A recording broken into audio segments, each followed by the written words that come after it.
तो hi friend, मैं हूं आपका एसके और आज हम बात करेंगे बहुत ही नए टॉपिक के बारे में। ठीक है, लेकिन मैं बता रहा हूँ इस टॉपिक ये ऐसा टॉपिक है ना कि बहुत लोगों को कंफ्यूज होता ही है। ठीक है, मतलब खुद मैं अपनी बात करूँ तो मेरे को तो मतलब मुझे तो कम से कम सेमेस्टर ख़त्म हो गया, जब एक आध हो गया तब एक आध साल हुआ तब समझ में आएगा आखिर कहते कि इसको। लेकिन आपको ऐसा कोई फेस कर नहीं करना पड़ेगा। मैं आपको बहुत ही सरल शब्दों में बहुत ही सिंपल वर्ड में आपको समझाऊंगा कि क्रिटिकल रेडियस ऑफ इंसुलेशन कहते हैं कि इसको, how can we find critical radius of insulation, how we and find the optimum thickness of insulation. ठीक है, इसमें हर एक टॉपिक को, हर एक पॉइंट को हम लोग समझेंगे बहुत ही आसान भाषा में। ठीक है, और इससे क्वेश्चन कभी कभी पूछे जाते हैं। ठीक है, और क्योंकि ये हॉट टॉपिक है और कभी और ओपी गुप्ता में इससे क्वेश्चन पूछे जाते हैं कि क्रिटिकल रेडियस क्या है, किसको बोलते हैं। ठीक है, तो आपको ये समझ में आना चाहिए। तो फिर हम लोग अधिक एक चीज़ मैं आपको बात कर रहा हूँ कि जो खासकर अगर आप चाहते हैं जो डायमेंशनलेस नंबर के बारे में अच्छे से जानना, क्योंकि देखिए वो चीज़ जो है ना आपका IOCL में तो बहुत अच्छे से पूछना, डायमेंशन से पूछना ही पूछना है उसे। कुछ कोई मैक नंबर पूछ दे, जैसे गुजरात रिफाइनरी में मैक नंबर पूछ दिया, तो कहूँ और कोई कुछ पूछे नहीं पूछना, तो उस पर 2 वीडियो बनाया हूँ, आप जाके देख लीजिए। बहुत ही उसमें ज़्यादा याद करने की जरूरत नहीं पड़ेगा, बहुत ही आराम से समझ सकते हो। ओके, और मैं बात करूँ तो ठीक है, और भी मैं जब तक हैवी वाटर बोर्ड का जब तक इंटरव्यू नहीं तब तो मैं ऐसे ऐसे जो नए नए टॉपिक है वो मैं बनाता रहूँगा सब लोग समझने के लिए। सो फिर लेट्स स्टार्ट। तो जैसा कि आप देख रहे हैं यहाँ पर 2 चीज लिखा हो, optimum thickness of insulation and critical radius of insulation. तो हम अपने टाइम को कम बचाने के लिए ये चीज़ आपको फोटो पहले से बना चुके हैं, तो पहले हम लोग समझेंगे। देखिए ये इसमें डिफिनेशन जो है ना, ये फिगर वो देख के लिखा जाता है। ठीक है, इसमें अगर किताबी लैंग्वेज भी ऐसे ही, सब किताबी लैंग्वेज कोई भारी चीज़ नहीं है, फिर भी मैंने लिख दिया हम दोनों किताबी लैंग्वेज। ठीक है आपका, ठीक है, देखिए ये 2 किताबी लैंग्वेज लिख दिया हूँ कि ऑप्टिमम थिकनेस ऑफ इंसुलेशन किसको बोलते हैं। Optimum thickness of insulation is the one at which total cost में sum of the cost of heat loss and annual fix charge of the insulation is minimum, उसको बोलते हैं। और अगर critical radius of insulation की बात करें तो ये लिखा it is the outer radius of insulation at which rate of heat transfer heat flow is maximum. तो इसके बारे में बाद में बात करें, पहले हम लोग समझेंगे इसमें, पहले हम लोग समझेंगे मीनिंग। ऑप्टिमम के मतलब क्या होता है। ऑप्टिमम के मतलब होता है, ऑप्टिमम के मतलब ये होता है कि मतलब हम क्वालिटी से भी कॉम्प्रोमाइज़ नहीं कर रहे हैं और हमें रीजनेबल मतलब इकोनॉमिक वे में मिल भी जा रहा है। ठीक है, तो कहने का मतलब मान लेते हैं कि कोई सामान की वस्तु है, कोई मटेरियल है, मान लेते हैं कोई मटेरियल है, वो एक मटेरियल 4 रुपये बिकता है और एक मटेरियल है आपका 20 रुपये में बिकता है। तो हम ऐसा किए कि यार क्वालिटी बहुत ज़्यादा, क्वालिटी ऐसा नहीं ये क्वालिटी के बहुत लॉन्ग लास्टिंग चलेगा, तो हम लोग क्या किए, जो 16 रुपये वाला मटेरियल वो ले लिए और तो कॉस्ट घट गया, और इसका जो है आप कॉस्ट भी घटा दिए प्लस में क्वालिटी से भी कॉम्प्रोमाइज़ नहीं किए। तो आप मतलब यही हुआ, ऑप्टिमम का मतलब ये होता है कि आप कॉस्ट भी घटाते हैं और क्वालिटी से भी कॉम्प्रोमाइज़ नहीं करते, तो उस चीज़ को बोलते हैं हम लोग ऑप्टिमम। ये समझ गए। फिर अब थिकनेस का मतलब समझ रहे कि मोटाई होता है। और इंसुलेशन क्या है, इंसुलेशन के हिंदी हमको याद नहीं आ रहा। इंसुलेशन के मतलब ये होता है कि आप कोई इंसुलेशन के मतलब ये समझिए ना कि कोई हीट, जैसे कि हम हीट का इंसुलेशन करते हैं, जैसे ये पाइप है हमारे पास, इसमें कोई फ्लूइड फ्लो कर रहा है, इसमें हम लोग इंसुलेशन लगाते हैं। तो ये जो बाहर से एक अलग से जो लेयर लगा रहे हैं ताकि हीट लॉस ना हो, तो उसको हम लोग बोलते हैं इंसुलेशन। ओके, तो अब हम इस फिगर पे आते हैं। ओके, ये फिगर रहने देते हैं। ठीक है, देखिए ये पाइप है आपका,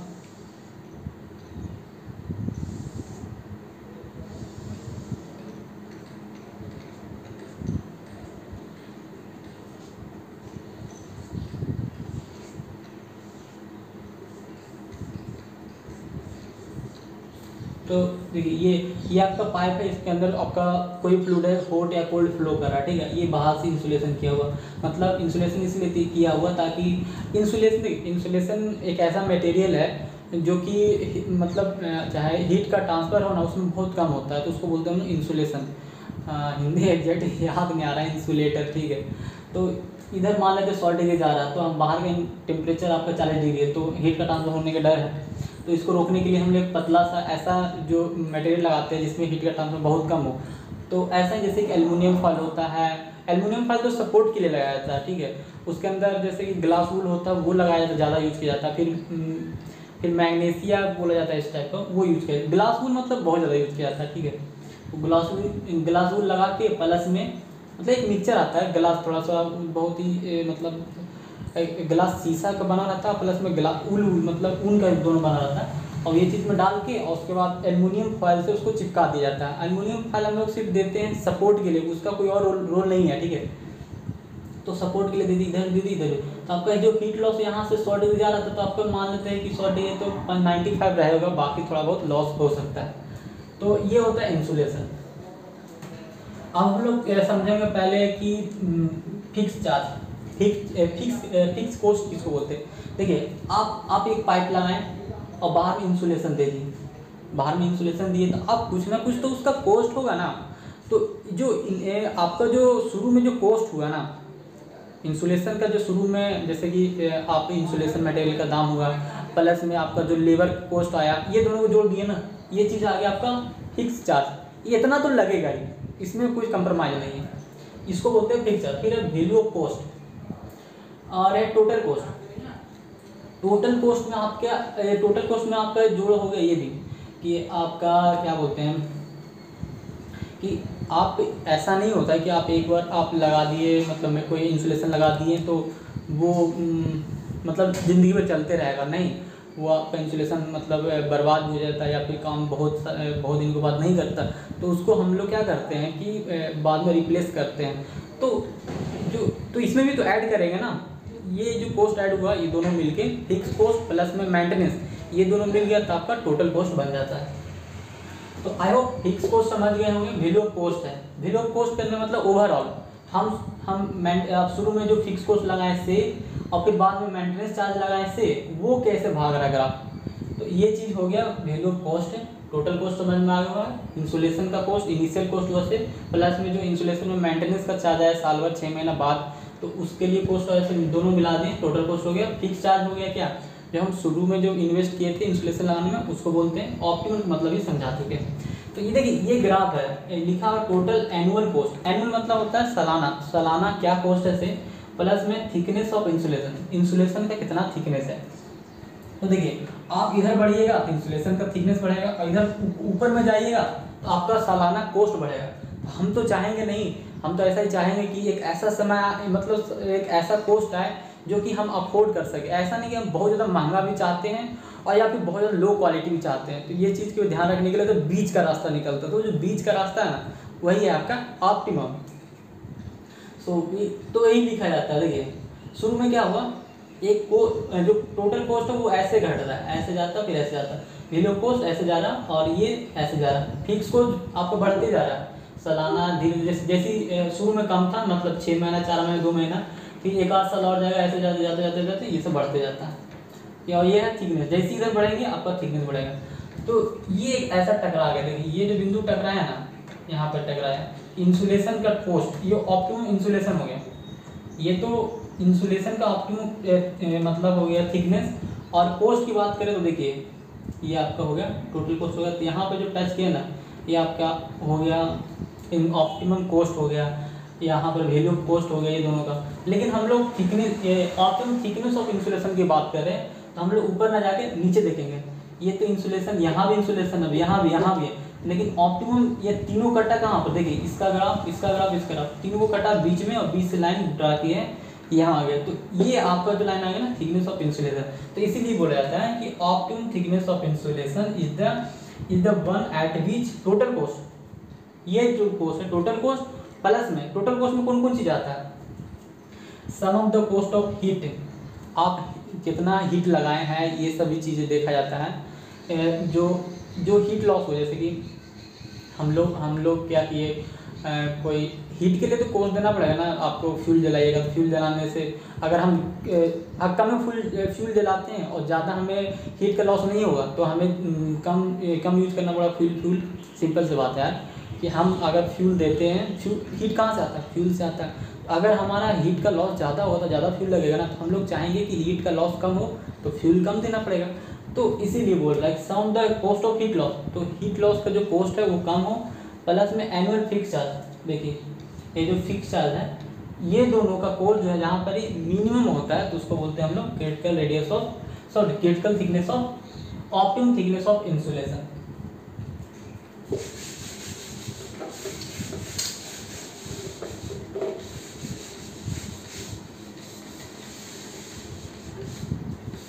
देखिए मैं एक बार फिर से बता दूं ऑप्टिमम थिकनेस ऑफ इंसुलेशन क्या हो रहा है कि मतलब इंसुलेशन को एक ऐसा थिकनेस जहाँ पर ये आपका टोटल कॉस्ट में आता है हीट का लॉस प्लस में fix charge, heat loss and fix charge. अगर जिस इंसुलेशन का थिकनेस आपका मिनिमम हो जाता है तो उसको बोलते हैं ऑप्टिमम थिकनेस ऑफ इंसुलेशन। अब हम लोग बात करेंगे क्रिटिकल रेडियस ऑफ इंसुलेशन। तो ये जो अभी पाइप बनाया था ना उसी का ये साइड व्यू ले लिया गया है, तो इसमें ऐसे आ गया, ठीक है। तो इसमें कुछ टर्म है जो हमें समझना जरूरी है। एक आरसी है, आरसी बराबर होता है K2/H0 और आरसी को बोलते हैं हम लोग क्रिटिकल रेडियस, ठीक है। आरसी को क्या बोलते हैं हम लोग, क्रिटिकल रेडियस बोलते हैं। और आपका जो H0 है ना वो हीट ट्रांसफर कोफिशिएंट है।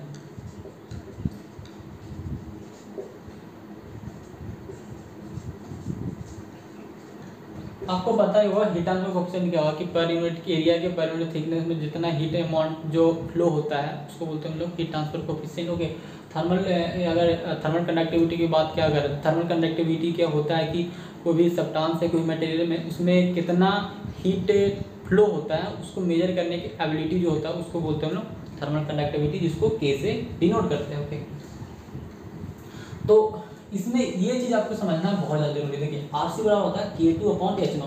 K2 क्या है, देखिए ये पाइप था, एक एनुलस पाइप है, तो एनुलस पाइप था, इसका अंदर का टेम्परेचर फ्लूइड था वो T1 था और हीट ट्रांसफर कोफिशिएंट Ti है और इसका रेडियस R1 है। फिर दूसरा का रेडियस जाएगा यहाँ पर R2 हो जाएगा, तीसरा का जाएगा R3 हो जाएगा। एक मटेरियल ये है और एक मटेरियल यहाँ पर ही है, तो इसका क्या हो गया आपका K1 हो गया और इसका हो गया K2 थर्मल कंडक्टिविटी। और बाहर में कन्वेक्टिव हो रहा है इसीलिए हम लोग H0 लिखे हैं, T0 लिखे हैं। अंदर में फ्लूइड है तो यहाँ भी कन्वेक्टिव हीट ट्रांसफर हो रहा है इसीलिए HI और T1 लिखे। ओके, तो सबसे पहले देखिए समझना है आरसी बराबर होता है K2/H0। तो हम लोग सबसे पहले इसका रेशियो निकालेंगे, इस दोनों का रेशियो निकालेंगे ना तो हमको आरसी निकल जाएगा। तो देखिए इसका पहले डेफिनेशन समझ लीजिए। It is the outer radius of insulation at which rate of heat transfer या हीट फ्लो इज मैक्सिमम, उसको बोलते हैं हम लोग क्रिटिकल रेडियस ऑफ इंसुलेशन। कहने का मतलब है कि कोई पाइप है, पाइप का आउटर रेडियस में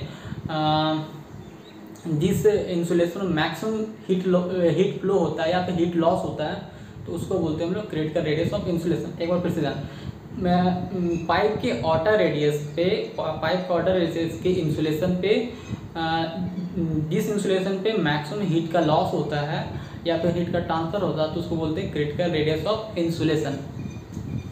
तो क्रिटिकल रेडियस ऑफ इंसुलेशन निकालने का तरीका क्या है, K2/H0, तो ये निकालिए।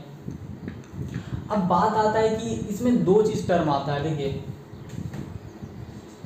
RC ग्रेटर देन R3, एक टर्म, पहला कंडीशन ये हो गया और दूसरा कंडीशन होता है RC बराबर या इक्वल टू R3।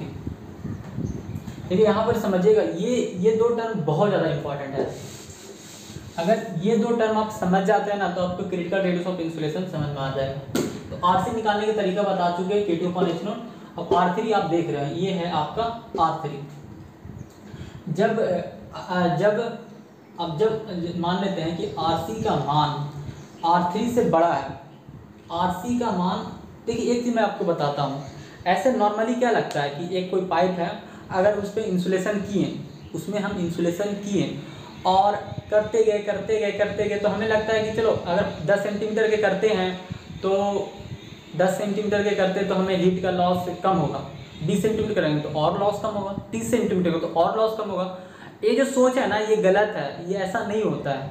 तो एक सर्टेन टाइम होते मतलब वो डिपेंड करता है, इसीलिए जन्म हुआ है क्रिटिकल रेडियस ऑफ इंसुलेशन कि भाई इतना होना चाहिए। तो ऐसा नहीं है कि आप इंसुलेशन करते जाइए आपका हीट का लॉस घटते जाएगा, ऐसा नहीं होता, ठीक है। तो इसी में टर्म आता है कि अगर आपका RC के मान R3 ये है, ये इतना तुम बट्टा तो निकालेगा तो RC का मान R3 से बड़ा है, RC का मान R3 से बड़ा है, तो इस स्थिति में अगर आप इंसुलेशन भी कीजिएगा ना, इंसुलेशन का थिकनेस बढ़ाइएगा बढ़ाइएगा बढ़ाइएगा, तो आपका क्या होगा, जो हीट का लॉस है ना वो बढ़ते ही जाएगा, वो घटेगा नहीं। एक होता है ना इंसुलेशन हम किए तो हम हीट लॉस कम होगा, नहीं, आपका हीट का लॉस बढ़ते जाएगा। ओके, यही चीज़ मैं समझाना चाह रहा हूँ कि इस कंडीशन में क्या होगा, एडिंग इंसुलेशन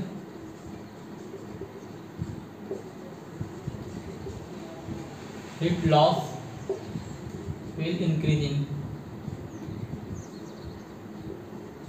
ठीक। और ये तो समझ में आ गया, और ये तब तक जानते हैं कब तक ऐसा होगा, जब तक जैसे ही RC के बराबर हो जाएगा ना, तो ये फिर अब दूसरा वही कंडीशन, पहला कंडीशन समझाते हैं, दूसरा कंडीशन देखिए फिर से।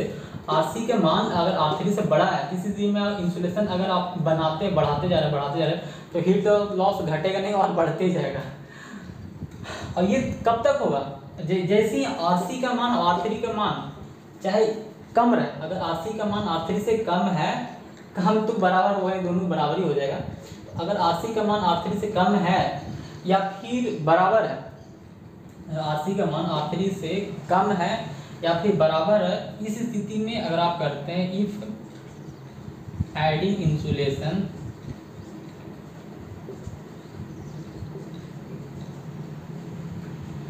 Heat loss will decreasing,